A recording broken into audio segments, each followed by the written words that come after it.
Olá, eu convido você aqui na rádio, na TV Câmara Bauru, no 93,9 FM, nos canais 60.3 UHF Digital e 10 da NET, a conversar um pouco, entender o mundo do sistema aeroviário do ponto de vista de responsabilidade civil, acidentes, garantias.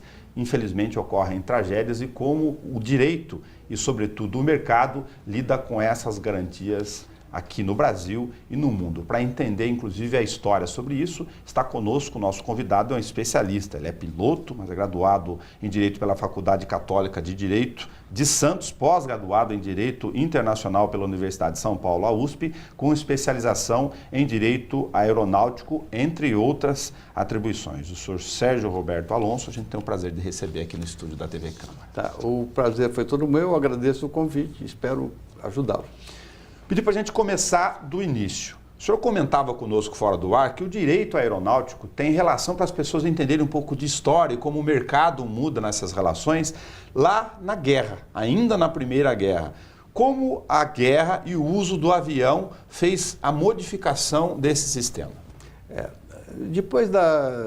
Durante a Primeira Guerra Mundial, praticamente a aviação era de caça e ela se desenvolveu muito. Após a Primeira Guerra Mundial, começaram as primeiras empresas aéreas muito rudimentares. E o direito a aviação, ela nasce internacional. Por quê? Na Europa, você decolava da França, alguns minutos depois você já estava cruzando fronteiras. No começo, quem que voava? Quem voava eram aventureiros, então os acidentes eram muitos. Então você tinha um regime de responsabilidade que os donos das empresas não pagavam nada porque quem voava, voava por conta e risco. Na medida que se foi desenvolvendo a aviação e como as pessoas que voavam eram pessoas com muita renda, havia um acidente, o que ocorria com esse acidente? As empresas faliam, porque as pessoas acionavam as empresas e as indenizações eram muito grandes. Daí, com o desenvolvimento da aviação, em 1929, houve o quê? Uma convenção internacional, que é a Convenção de Varsóvia, onde unificou a lei aplicável, o foro aplicável e limites de indenização. E o que significava isso? Que, de antemão, a empresa sabia, em caso de acidente, quais seriam as indenizações a serem pagas. E isso favorecia que eles pudessem ter a apólice de seguro, porque as seguradoras só assumiam uma responsabilidade com indenizações até um certo limite. E isso foi importante para desenvolver a aviação nesse primeiro momento. A aviação comercial depois, como é sabido, sobretudo após a Segunda Guerra, ela deu um salto em escala e tecnologia gigantesco. Como esse desenvolvimento interferiu nesse segmento de seguros, garantias e direitos?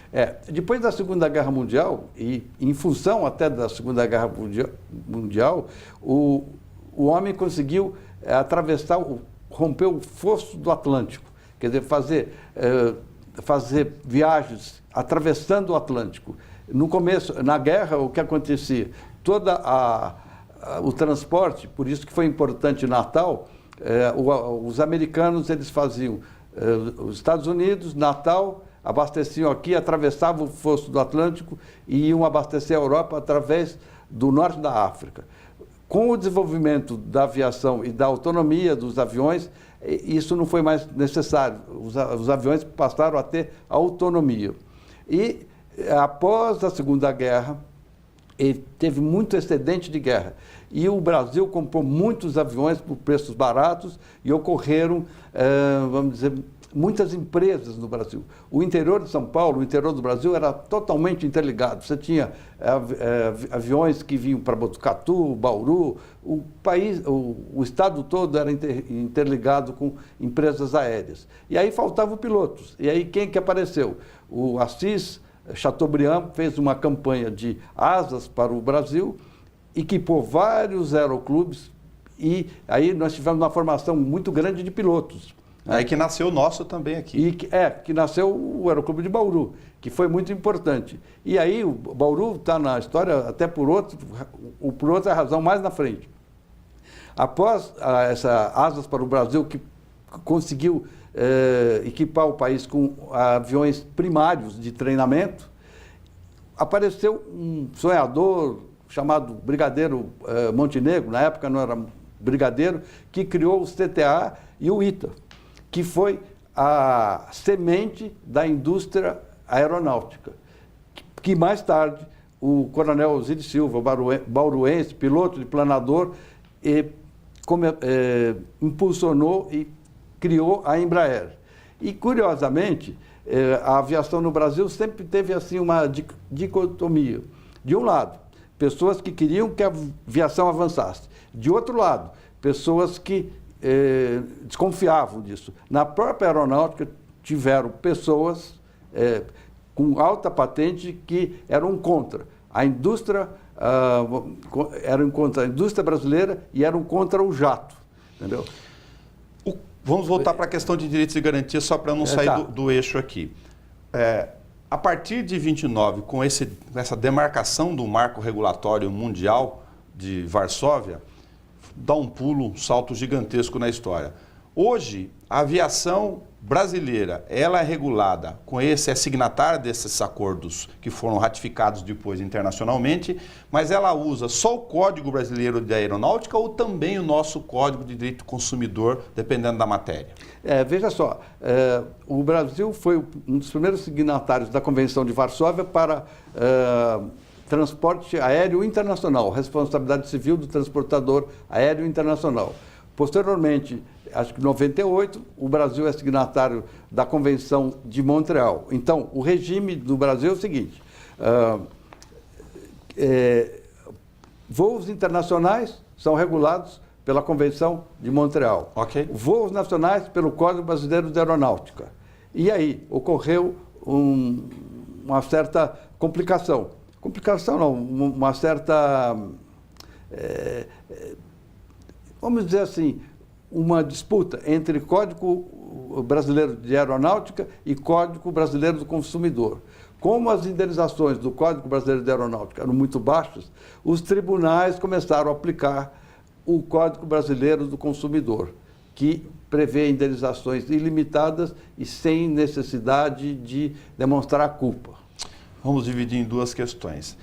Indenizações. Qual tem sido o parâmetro dos casos que já foram julgados?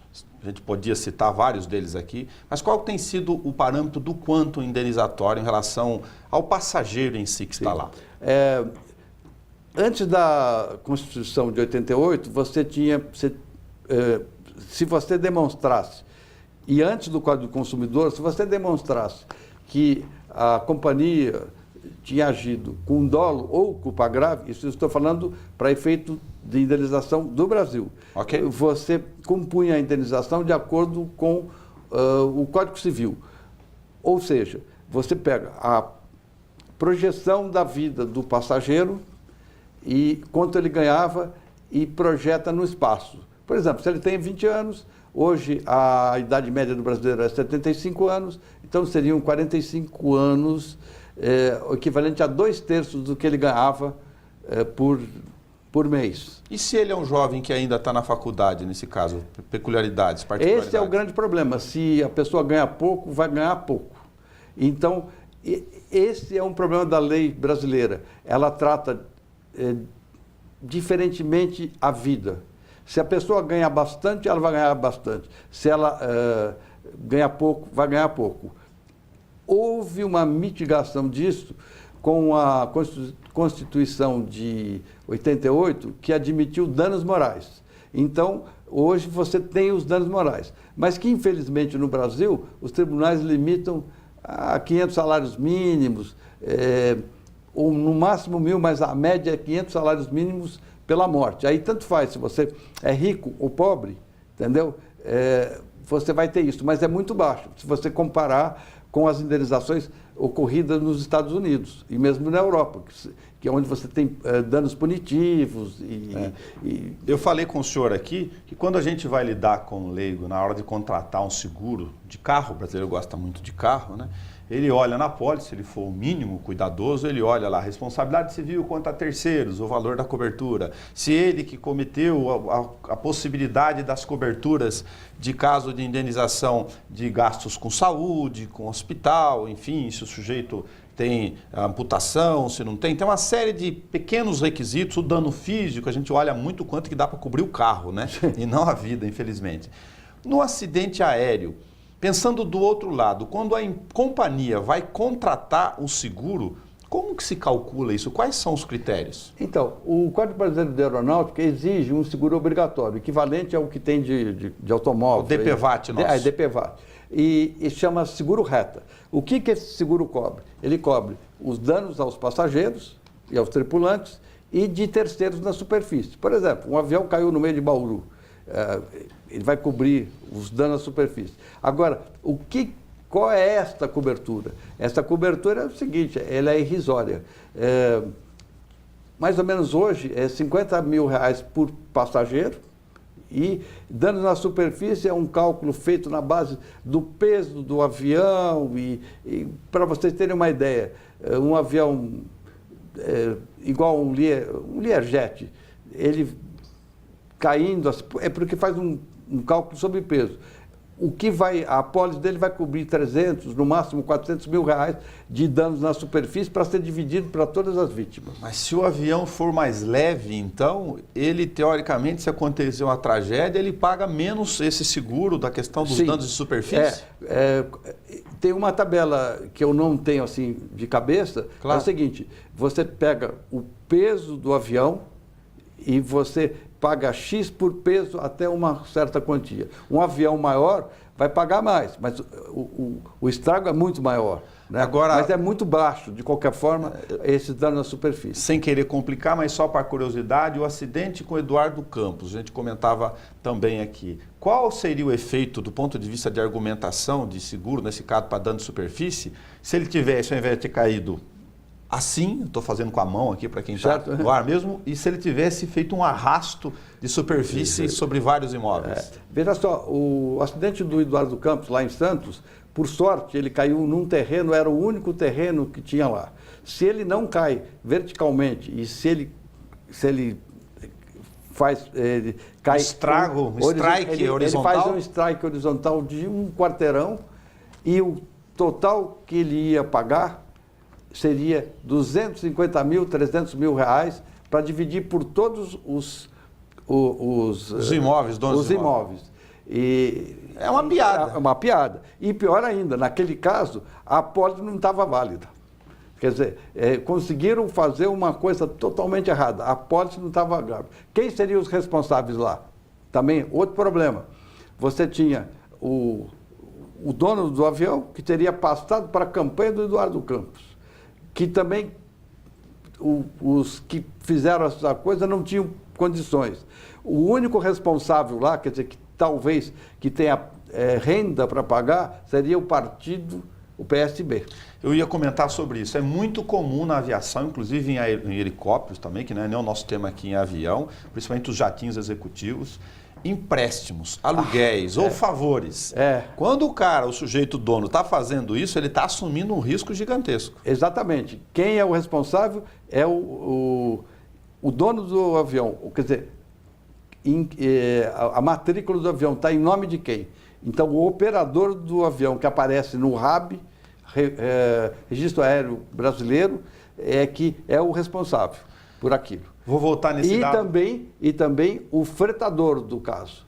No caso específico do Eduardo Campos, tudo parece crer que era o seguinte, o dono do avião emprestou para a campanha do Eduardo Campos. Sim. E quem pagava os salários e as despesas era o Partido Socialista Brasileiro.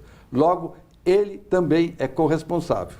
Os participantes do negócio têm cotas de responsabilidade, usando uma expressão esdrúxula aí. É isso aí.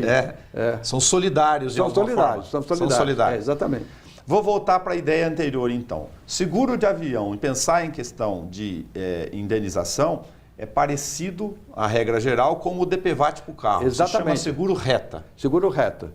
Então, o que eu acho que a sociedade, principalmente as que são vizinhas de aeroporto, os passageiros, enfim, a sociedade em si, devia de fazer uma campanha muito grande, entendeu? Para que essas apólices fossem, o seguro obrigatório fosse substancialmente elevado.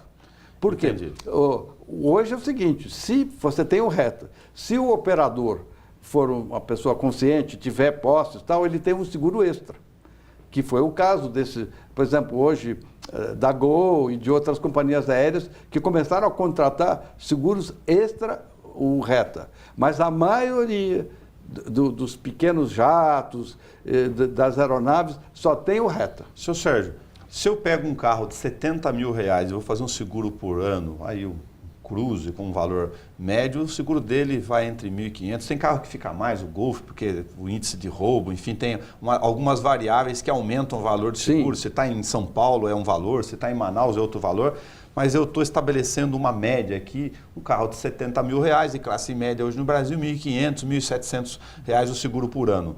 Um avião comercial, um Fokker 100, dá para ter ideia de quanto custa o seguro anual? Não é nada, a regra não é essa, não tem nada a ver. Não, veja só, os seguros de casco, vamos falar de aviões menores. Por que não se faz seguro de casco? Porque pouca gente faz seguro de casco e os prêmios são caros. Normalmente, eu não sou um técnico de seguro, normalmente fica entre 5% a 10% do valor do avião. Os seguros, no caso do sistema aeronáutico, aeroviário, então, eles estão focados na questão das pessoas. Em outro sentido, do ponto de vista indenizatório? Do seguro reta? Das pessoas e danos na superfície. Só que não cobre nada. Entendeu? Irrisório. É irrisório. Então, as companhias e tal. Agora, o que acho que caberia à ANAC e também o sistema legal tem um novo Código Brasileiro de Aeronáutica a ser estão discutindo, exigir que fosse elevada essa importância. Agora eu vou trazer um ponto aqui para deixar um raciocínio importantíssimo. O governo do Estado de São Paulo, em particular, tem 30 e poucos aeródromos chamados comerciais, que ele detém convênio com a Infraero, enfim, com o governo federal, a gestão disso, né? E ele que mantém isso. E alguns ele está transferindo de presente, na minha opinião, de grego para as prefeituras, que não é vocação delas lidar com aeródromo. Aqui em Bauru é o caso, o prefeito anterior aceitou um aeródromo para a gente fazer a gestão aqui. Qual é o nível de responsabilidade do município? A gente está falando de responsabilidade compartilhada, solidária aqui, no caso de descumprimento de uma norma eventual de segurança ou de sinalização, por exemplo. Olha, veja só, no direito aeronáutico, você tem vários responsáveis, né? O operador do aeroporto, no caso aqui, a Prefeitura de Bauru, ela é uma operadora, logo ela é responsável. Ela é responsável por quê? Para manter toda a zona de proteção aeronáutica devidamente sinalizada no que for para ser sinalizado. Por exemplo, um fio de alta tensão dentro da zona de proteção. Acho que aqui não tem, mas vamos supor que tivesse. Tem que estar sinalizado com balizas. Porque se um avião entrar numa coisa dessa, ela passa a ser responsável juntamente com a empresa de energia elétrica. Se a prefeitura permitir uma construção ilegal que invada a área de proteção do aeródromo e houver uma colisão contra um prédio, alguma coisa assim, também é responsável. E também é responsável pela manutenção da pista. Por exemplo, uma pista que um avião venha pousar bem e pegue um buraco lá e que quebre. Entendeu? Um jatinho. Quer dizer, então, esses são 700, 800, $1 milhão. Quer dizer, ela é responsável, sim, por toda a operação aeroportuária que não seja feita em conformidade com as leis e com a manutenção. Entendido as questões gerais desse nosso princípio de conversa aqui, eu imagino que as pessoas já devem estar ansiosas do outro lado. Pergunta para eles sobre Chapecó, pergunta para eles sobre as outras coisas, que assim ajuda, através de um caso concreto, discutir hipóteses e situações aqui. A gente está gravando aqui, infelizmente, um ano ainda e pouco, sobre a efervescência do acidente que matou aquele monte de pessoas em escala com os catarinenses. Lá tem uma informação judicial até esse momento de que o laudo técnico pericial apontou pane seca. Ok, eu fiz uma escala de um voo sem condições ou com riscos evidentes de que ele violando a regra. Ele poderia não chegar ao destino, violando a regra que tinha que ter feito uma escala no meio do caminho. Qual é o nível, do ponto de vista dos parâmetros do direito, de responsabilidade nesse caso? Bom, primeiramente o responsável é o operador da aeronave, seria a tal Lamia. A dona do avião, o operador do avião. Entretanto, parece que essa companhia não tem condição de pagar nada, entendeu? E aí tem uma jurisprudência no Brasil que todo o fretador, o que é o fretador? Por exemplo, o Chapecoense foi lá e fretou o avião para levar os seus jogadores, mais os jornalistas, mais a equipe técnica e todo mundo. Então, existe solidariedade entre o fretador e o operador. Por quê? Ela que escolheu, é um erro em elegendo, ela escolheu a empresa errada. Entendeu? E os organizadores que participam deste negócio chamado futebol, Comebol, CBF, dentro dessa situação? Pelas informações que eu tenho,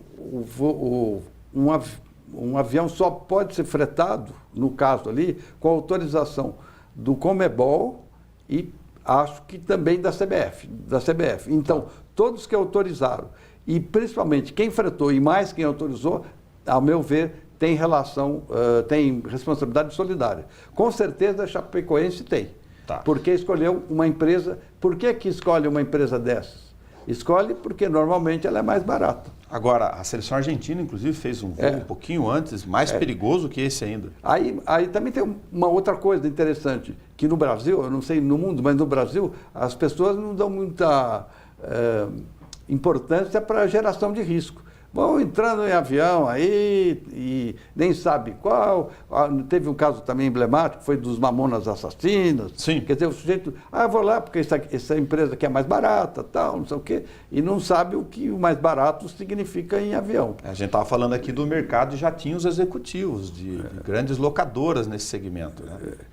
Eu acho o seguinte... Um risco gigantesco de você ter que analisar corretamente a relação preço-segurança.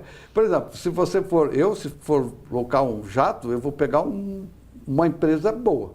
Não quero uma empresa mais barata. Se eu não puder pagar boa, eu prefiro ir de carro. Ou de ônibus. Ou de ônibus. Diria a boa provocação. Nesse caso que a gente está falando do acidente de Chapecó, só para voltar aos princípios do direito aeronáutico que o senhor comentou com a gente. Nós temos uma empresa boliviana, sediada na Bolívia, uma companhia aérea, que saiu, que ia o voo era para a Colômbia, contratada por brasileiros. Muda alguma coisa? Aí ou vale o Tratado de Montreal? Não, aí não muda. Precisa ver, como é um fretamento, precisa ver se estava no Tratado de Montreal. Mas não é Código Brasileiro de Aeronáutica. Provavelmente ou é Varsóvia, ou o Tratado de Varsóvia, ou de Montreal. Mas a grande questão prática é o seguinte, os brasileiros não têm aonde pegar esse dinheiro, a não ser através do Chapecó e da CBF ou do Comebol. Mas a CBF pode ser chamada a responder por parte disso. E o Comebol também. Por ação de regresso ou não? Não, eu acho que tem que ser na própria ação, porque você vai acionar a empresa, você poderia acionar a Lamia até aqui, mas vai acionar, mas não vai levar, porque não tem mais bens. Acabou. Que peso tem na discussão? Aliás, só um minuto. Você percebe o seguinte, como o barato sai caro, porque... você tem uma empresa que cai um avião, não tem mais bens nenhum. Que peso tem na discussão de mérito de um acidente aéreo a culpa do erro humano, de alguns casos que a gente pode falar aqui, do piloto? Veja só, o responsável, de qualquer forma, é o operador da aeronave, o dono da aeronave, o dono da empresa. Por quê? O piloto, normalmente 65% dos casos é erro de pilotagem, mas isso é irrelevante. Por quê? Quem escolheu aquele piloto, ou às vezes não treinou bem, entendeu? Enfim, tem umas circunstâncias. Então, é a teoria do erro em elegendo e em vigilando. E normalmente o acidente aéreo ele se dá por diversas circunstâncias. Estoura às vezes no piloto. Normalmente 65% das causas do acidente é do piloto. Entretanto, o acidente, às vezes, e normalmente começa nos escritórios da empresa, por falta de treinamento, por pressão, escalas sobrecarregadas, vai estourar no mais fraco. Normalmente até por falta de treinamento. Tá, eu peguei o caso aqui para citar como exemplo da nossa curiosidade do leitor comum, mas para fazer a missão pública de levantar mais informações, o acidente aéreo envolvendo o então candidato à presidência da República, Eduardo Campos, o aluguel de jatinho particular, através de um pagava a despesa, como o senhor explicou, mas o jatinho era de outro, o ministro Teori Zavascki, que também tem, segundo as informações de laudo técnico, me parece que estão meio encaminhadas com um erro também de manobra, enfim, da decisão do piloto na hora de pousar, envolvem esses mesmos elementos que o senhor já comentou. Então, aí do caso do saudoso Teori Zavascki, é o seguinte, ali em Paraty só pode operar visual. E fizeram, esse comandante, pelo que diz, porque tudo fala, fizeram uma carta de voo por instrumento, o que é proibido.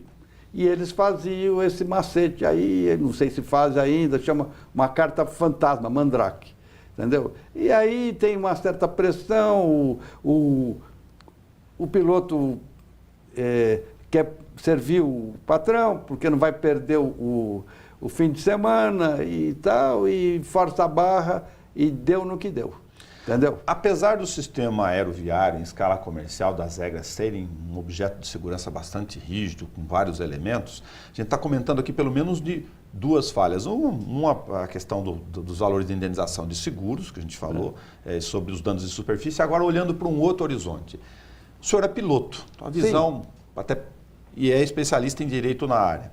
Que peso tem a questão humana nessas relações? Porque tem muita gente que sabe pilotar avião, aqui a gente forma vários o tempo inteiro, e o ser humano é meio autossuficiente, né? Ele já acha que tem domínio sobre tudo. Aí começa a fazer improvisos ou se acha o dono da razão e sobe e envolve, assim como no carro, dirigir embriagado, uma comparação bastante singular aqui, um risco em potencial contra terceiros em escala. Então, o problema é o seguinte, que o voar é muito bom, né? E há uma tendência de, assim, voar é muito bom e o ego dos pilotos é muito alto. E você tem dois tipos de piloto, o piloto ousado e o piloto velho. Mas você não tem um tipo de piloto, o que seja ousado e velho. Os ousados ficam pelo caminho. Então, se você quiser sobreviver na área, é melhor jogar fora o seu ego e cumprir as regras, né? Então, eu acho que é isso. Deixar a ousadia para o simulador. Deixa para lá. Eu já vou há 40 e poucos anos, felizmente estou vivo, não sou um piloto brilhante, mas estou vivo. Seu Sérgio, o simulador resolve tudo, já que eu mencionei ele? Sistema de aprendizado? Eu acho que sim. Nesses aviões grandes, né? A gente, avião pequeno não tem simulador, né? Assim, claro. Tem simulador, sim, para voo de instrumento, mas os aviões grandes, os simuladores simulam todas as panes e foi muito bom, porque você economiza dinheiro e você economiza acidentes. Tiveram 2 casos da VASP, há um tempo atrás, que na época, aí, nos anos 68, 70, faziam simulação real. Por exemplo, saiu o instrutor com o aluno dele, lá no Butantã teve um Vicon, se eu não me engano, que caiu porque o comandante deu um monomotor para o aluno dele, o cara entendeu errado, cortou o motor bom e acabou uma coisa. Lá em Boa Vista também, ou em Manaus, um outro cargueiro da VASP, o comandante deu um monomotor para testar o copiloto e deu tudo errado, morreram. Então é muito bom o simulador. O caso do Legacy da Embraer, que derrubou um avião da Gol, foram colocadas 2 hipóteses, eu pedi para o senhor comentar as 2. Uma é do erro do desligamento do transponder, que é um mecanismo, uma ferramenta do avião, e o outro sobre o plano de voo, a função do controlador em relação ao plano de voo que ele passou para os pilotos americanos. Veja só, esse caso é emblemático. Na realidade, foi dada autorização para o avião americano de São José a Manaus no nível 370, 37 mil pés, tá? 11 mil metros, mais ou menos, de São José a Manaus. Quando teria que ter sido reto, teria que ser sido dado pelos manuais do artigo do anexo 11 da ICAO, perna por perna. Então teria que ser de São José a Brasília, no nível 370, e depois de Brasília a Manaus, como se invertia o rumo, ia para noroeste, de São Paulo a Brasília no rumo praticamente nordeste. E como ia virar para noroeste, tinha que haver a alteração de nível de voo. Subir. Ele chegou em cima de Brasília e perguntou, Legacy tal, no nível 370. O controlador de Brasília falou, prossiga. Foi perceber que ele estava no nível errado somente 40 minutos depois. Aí o acidente já estava feito. E, para colaborar com isso, por um problema até de falta de conhecimento do avião, houve algum problema que os americanos desligaram acidentalmente o transponder, porque eles estavam preocupados em fazer uns cálculos e tal. E ainda um segundo azar, porque os acidentes aéreos eles se dão em cadeia. Começa com um problema aqui, são barreiras que vão caindo até chegar no acidente. Então, houve primeiro o erro crasso, que foi da autorização. Depois, passou para o Brasília, não perceberam que estava no nível errado. Eles estavam sendo vetorados por radar. Terceiro, o desligamento acidental do transponder. Por azar, o comandante Décio, naquele dia, pediu um nível mais alto, que coincidia com esse nível errado. Aí, o comandante Décio era do avião da Gol, que não teve culpa nenhuma nessa história. E aí, no último elo, para acabar, o seguinte, dada a tecnologia complexa dos instrumentos de navegação e a precisão deles, levou um contra o outro. Se fosse instrumentos menos sensíveis, eles teriam passado. Quer dizer, no fim, a tecnologia acabou causando, foi o elo final do... Agora, seu Sérgio, é uma regra básica fundamental você ter o plano de voo dividido por etapas. Trechos. É a exigência do anexo 11 da ICAO. Mas deram errado. E o fator humano aí treinado em São José dos Campos mandou direto. Então, consequentemente, é o seguinte, a Gol ela atuou muito bem nesse caso, ela fez acordo com todas as vítimas, não discutiu praticamente nada, fizeram acordos justos, né? Porque tinha uma cobertura de seguro boa, e ela tem todo o direito, eu acho que foi, de ir contra a União. Porque a União que é responsável por esses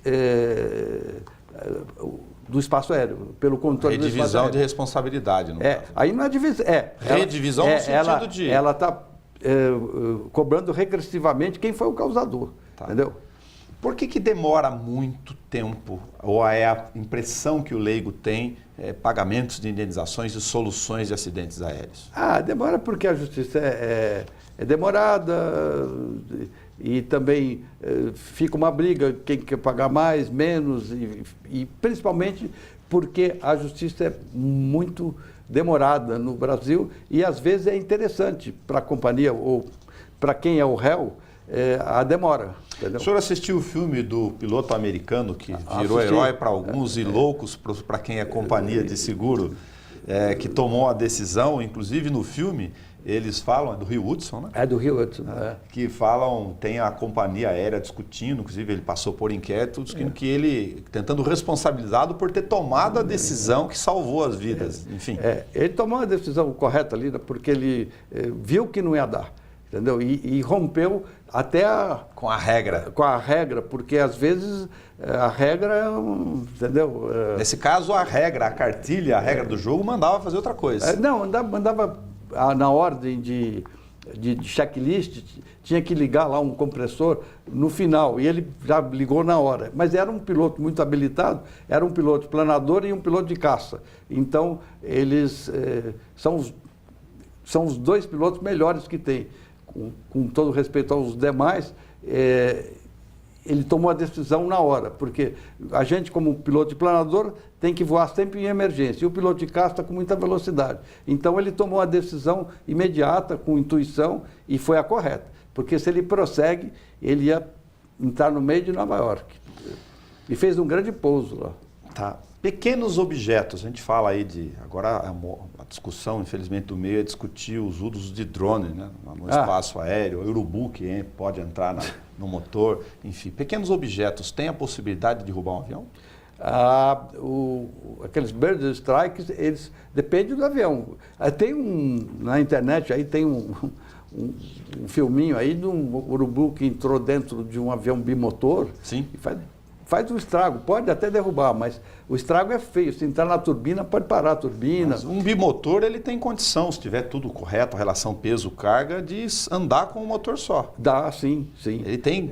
Agora, depende... Tem condições disso? Sim, mas às vezes, por exemplo, imagine um bimotor com um piloto só, que é possível, o piloto receber um choque frontal de um urubu. Ele pode morrer, ele não pilota mais. Teve até um avião de caça uma vez que o comandante ficou cego até. Ele conseguiu pousar, mas um avião de caça, o urubu passou. Porque você pega 5 quilos, pega o peso dele versus a velocidade do coisa, é um impacto brutal. Vira uma bala. Uma bala. Aviões agrícolas, sinalização em linhões. Qual a preocupação disso em relação à questão de segurança? Olha, o que acontece é o seguinte, é muito importante os linhões estarem sinalizados, porque o piloto agrícola que está fazendo pulverização, ele não vê o fio. Então, se não tiver aquelas balizas, ele entra no fio. Teve, acho que no ano passado, em Botucatu, um piloto agrícola entrou num fio da CPFL, né? Sim. E morreu, entendeu? Pela legislação aeronáutica, na zona de proteção do aeródromo, é necessária a sinalização, senão há violação de normas. Entretanto, mesmo, a meu ver, a teoria, a meu ver, mesmo fora da zona de proteção, se a companhia, a CPFL, escolhe uma fazenda para passar a linha, e ali é plausível de pulverização agrícola, e se houver alguma batida, ela objetivamente é responsável porque ela passou por aquela fazenda, porque é mais conveniente para ela no encurtamento da linha. Então, a meu ver, qualquer avião que entrar num fio de alta tensão pode acionar a companhia de energia elétrica. Senhor Sérgio Roberto Alonso, tem uma série de curiosidades, a gente ficou explorando o senhor aqui fora do ar para gravar. Prazer. Muito obrigado de ter contribuído conosco. Se tiver mais alguma questão, enfim, que seja importante o senhor comentar, que a gente não tenha colocado aqui em questão, fique à vontade. Não, eu acho o seguinte, eu agradeço a oportunidade, espero que eu tenha, vamos dizer, colaborado. Só faltou uma coisa que a gente não colocou, o problema de cargas, as cargas vivas. Muito bom. Entendeu? Elas também... Limite de peso. O senhor está falando só de limite de peso ou de cargas vivas? Então, eu tive 2 casos. Um de 80 vacas que vieram dos Estados Unidos e houve uma despressurização a bordo, e outra de perda de embriões. E o Tribunal de São Paulo fixou o seguinte, a responsabilidade do transportador aéreo por cargas é maior do que por pessoas, porque a carga viva não sabe se defender. Então, o Tribunal de São Paulo estabeleceu o seguinte, a responsabilidade, no caso de bovinos, estabeleceu que a companhia aérea é responsável pelos danos emergentes, quer dizer, a perda dos bovinos, mais os lucros cessantes, compreendido, no caso, transferência de embriões, leite, por um período de 5 anos, que é o período reprodutivo de um animal bovino.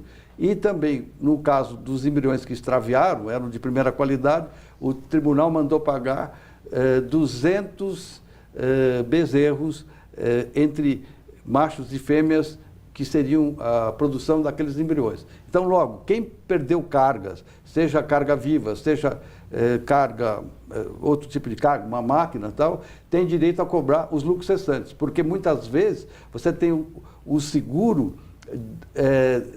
do objeto, mas não do lucro cessante. Mas que loucura essa discussão. As pessoas valem menos que o embrião do boi, com todo o respeito aqui, não vou fazer filosofia disso. Não, mas se pegar a projeção da dúvida que a gente comentou aqui, de um jovem que vai receber pouco pelo seguro reta, mas ele tem um potencial gigantesco, ele pode ser um craque, por exemplo, virar um Neymar da vida. Então, aí no embrião se considera e na vida humana não? Exatamente, é porque aqueles embriões... É uma distorção do sistema, porque aqueles embriões eles foram colocados como embriões de primeira qualidade. Então, eu não me lembro muito bem da coisa, mas acho que cada bezerro proveniente daquilo foi em torno de 10 mil dólares. É claro que quem domina direito está nos ouvindo já está falando, pô, o jornalista está provocando Não, mas acho que está bom, está correto. Com dado real, mas o embrião já está lá consolidado que ele teria materialmente a possibilidade de gerar essa riqueza. Que gera essa riqueza, mas eu concordo. Como que se faria? Eu concordo com o que você disse. Para você acabar com essa distorção, teria que ser feito assim, que nem se faz nos Estados Unidos. Uma coisa é o valor do objeto, da carga, ou da pessoa, do lucro cessante daquela pessoa. E outro valor como danos punitivos pela perda da pessoa em si, mas com valores mais altos. Quer dizer, uma pessoa que ganha um jovem, uma pessoa que ganha um salário mínimo por mês, não pode ganhar menos do que uma que ganha 50. Ela não pode valer menos. Então, nos danos punitivos, eu acho que nós deveríamos caminhar para isso. A indenização igual, entendeu? Entendi. E alta. E também mais os lucros cessantes. Tá. Para finalizar, a última informação que o Sérgio está passando aqui, se você achava que na área de transporte, por exemplo, a gente é um grande exportador, o maior do mundo em carne, que só ia o boi cortado, tem carne viva vindo por cima. Cavalos, entendeu? E raça pura, caríssimos. Então, estão vindo por cima e não pelo mar. Muito obrigado por senhor ter conversado conosco. Eu agradeço e espero que eu tenha colaborado com as pessoas. Nós conversamos com o Sérgio Roberto Alonso. Esse vídeo fica integral na internet, no YouTube, para que você possa acompanhar também fora da nossa grade de programação, caso você não tenha tido a sorte de participar deste ótimo debate. Eu aprendi muito com ele. Até o nosso próximo encontro.